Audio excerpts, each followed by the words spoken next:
The Boston Marathon is something of beauty. A decades-old race that began in 1897, the race was inspired by the success of the first marathon competition in the 1896 Summer Olympics, and is now the world's oldest annual marathon, celebrating its 126th anniversary this Monday. The race itself begins in Hopkinton and stretches all the way to Copley Square in Boston. The grueling 26.2-mile race is defined by its history, terrain, spectators, and race conditions. Being one of 6 major marathons around the world, it is the crown jewel for any distance runner. A win at Boston is unlike any other.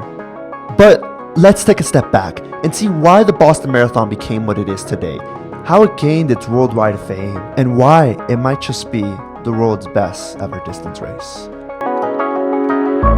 Here's famed Boston Marathon in early stages. With all 88, it's the 66th running of the Boston Marathon. And for the first time since 1983, we are going to see an American man win the Boston Marathon. Unbelievable! Unbelievable! The American dream is right here. The race is all the relentless fins.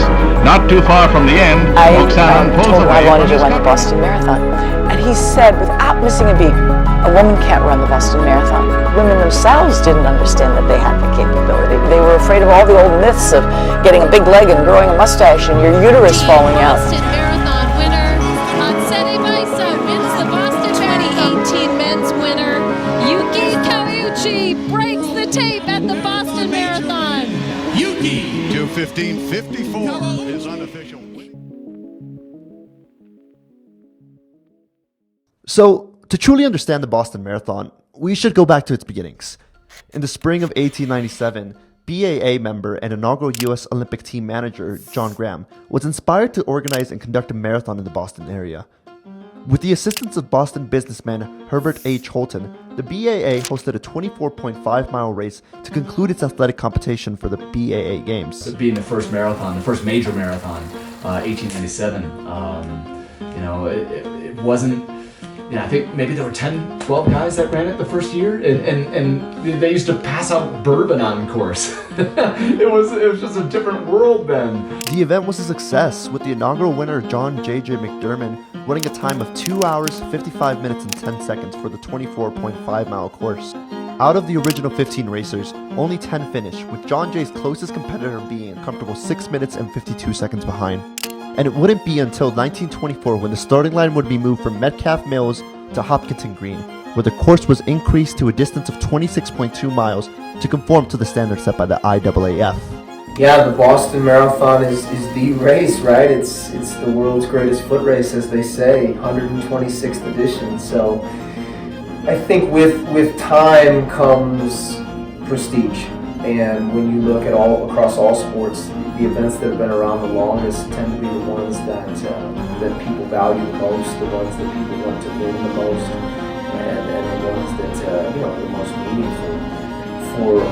For me, on a personal level, it's one of the first races I remember watching on television. To be fair, the very first one I remember is New York, and then shortly thereafter I remember watching Boston. Many of the early pacemakers drop out, and into lead in Boston streets goes John Miles, crossing line a winner. Nicknamed Patriots Day, the Boston Marathon was originally held on Patriots Day, April 19th, a regional holiday that commemorates the beginning of the Revolutionary War. The race linked itself to Athenian and American struggles for liberty, and in years when the 19th fell on Sunday, the race was held the following Monday. In 1969, Patriots Day was officially moved to the third Monday in April, a date in which the race was held ever since. An interesting thing occurred in the year 1967. Catherine Schweitzer did not clearly identify herself as a female when the race application was issued, and she was given a bib number. BAA members tried to physically remove Schweitzer from the race once she was identified, but were unsuccessful. At the time for Schweitzer's run, the Amateur Athletics Union had yet to formally recognize the participation of women in long-distance running. So it wouldn't be until the fall of 1971 that the AAU finally permitted its sanctioned marathons to allow women entry. In the following year, Nina Kay became the first ever official champion. 8 women started that race, and all 8 finished. Going forward, the Boston Marathon went without a hitch and was very successful for many years. Year after year after year, new champions were crowned, a wheelchair division was added, and prize money was issued to elite athletes after their win. However, on April 15th, 2013, the inconceivable happened. I'm George Stephanopoulos in New York. We're interrupting your program because there have been 2 explosions today at the Boston Marathon. Explosions and the smoke afterwards.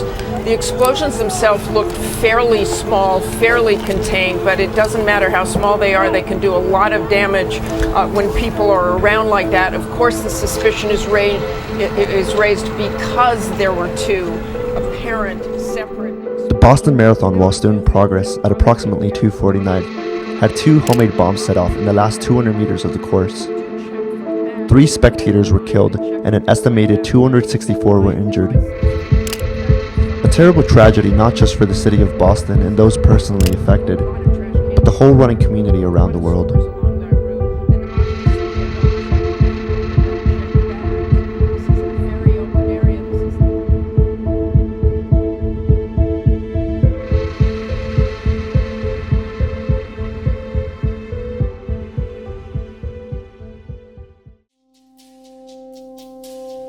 The Boston Marathon continues to be something of legacy, of hope. Although its format has changed throughout the years, it continues to be a symbol for freedom for many runners and its volunteers. It means a lot to the city, as many grew up with it. It's become a defining feature of the city. So as the years go on and you go on to watch the race, remember that the race is more than just a race, and it can embody the best of people, of triumph, of strength, and courage. It is a living embodiment of the human nature to want to keep moving forward.